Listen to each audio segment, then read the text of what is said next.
Hey, what is up guys, and welcome back once again to another Fallout 4 settlement build.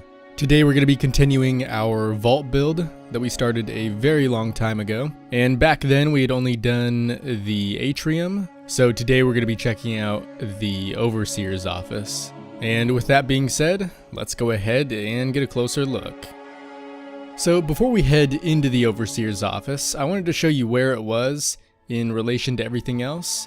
And if you saw the previous video covering the atrium, you'll know quite a bit has actually changed, just in the sense that everything's looking quite a bit more pre-war, instead of being a bit more grimy and as if the vault was opened up to the wasteland. And that's really the theme I want to carry across this entire vault, at least for now. And speaking of the overseer's office, like most other vaults in Fallout, that's going to be located right behind that grand window near the top of the atrium.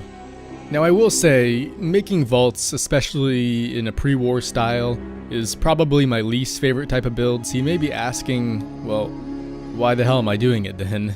And the answer to that, I'm really trying to keep a surprise for as long as possible.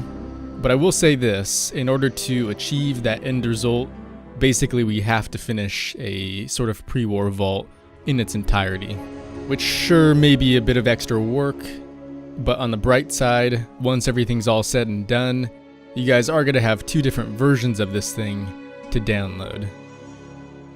Now that we have all of that out of the way though, let's go ahead and finally check out the overseer's office, which is really the only other finished room in this vault. Now, the one that we're walking through right now, I believe is going to be some sort of a security type room that not only does its best to defend the overseer, but I'd also imagine that its main purpose is going to be filtering out any unwanted guests. But as you can see right now, it is still very, very far off from being anywhere near done. The overseer's office, on the other hand, is a completely different story. I really don't imagine I'm going to be adding too much else to this room. Though I will say, compared to any of our other builds really, it is somewhat lacking in overall detail, which normally I'm really not a fan of, but for a build like a pre-war vault, I think that's actually way more appropriate than filling it to the brim with all kinds of clutter. And speaking of that clutter, I did try and throw at least a little bit of it down, at least in the places where it truly belonged. So first off, we have the overseer's desk, and you can see that's got all kinds of paperwork kind of laid out everywhere. There's also a few coffee mugs, just to show that the overseer really is a busy guy. In fact, so busy that he also needs a personal assistant who just so happens to sit right over here. And at the moment he's just going through a few blueprints, and to represent that he's pretty much here all day long, I've also thrown down a little lunchbox for him, along with a beer as well. And so one thing I find quite neat about this room is that if you enter from the perspective of a guest or visitor, everything seems pretty clean and orderly. But on the other hand, if we make our way over to, I guess, where the overseer would be waking up and viewing this room from every day, it actually seems a bit more messy and unorganized, which I thought was pretty neat, and in the end really gives you the feeling that being an overseer is a pretty stressful job.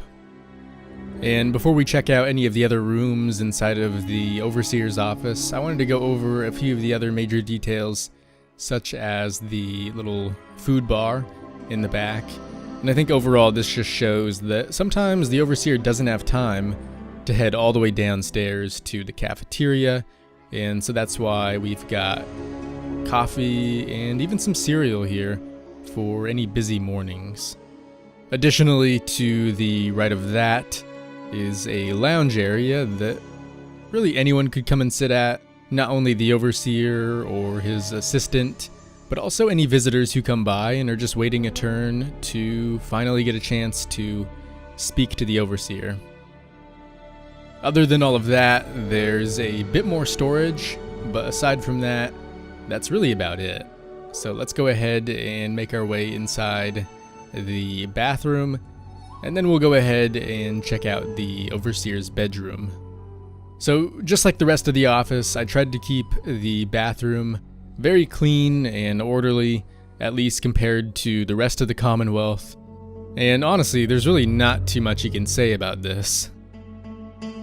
So last but certainly not least, let's go ahead and get a look at the bedroom. Oh, and even before that, I guess we could take a quick look outside the overseer's window, since it does have a rather nice view. But yeah, now that that's out of the way, let's check out the bedroom. Once again, very clean and orderly, really not too much going on here. Though I did want to give the overseer a bit of backstory, and for that we've got the picture of a lake and some fishing boats, along with some more sort of fishing style details, and also a picture of the overseer's parents. And you'll notice, compared to everything else in this vault, these items are quite dirty and they almost don't look the part. So I hope that goes to show that these were obviously brought in from before the bombs ever fell. And since I imagine those items might be very near and dear to the overseer's heart, it could even be rather fitting to also imagine that this blueprint might be for some kind of an indoor fishing pond. So that way the overseer could relive some childhood memories of perhaps fishing with his father.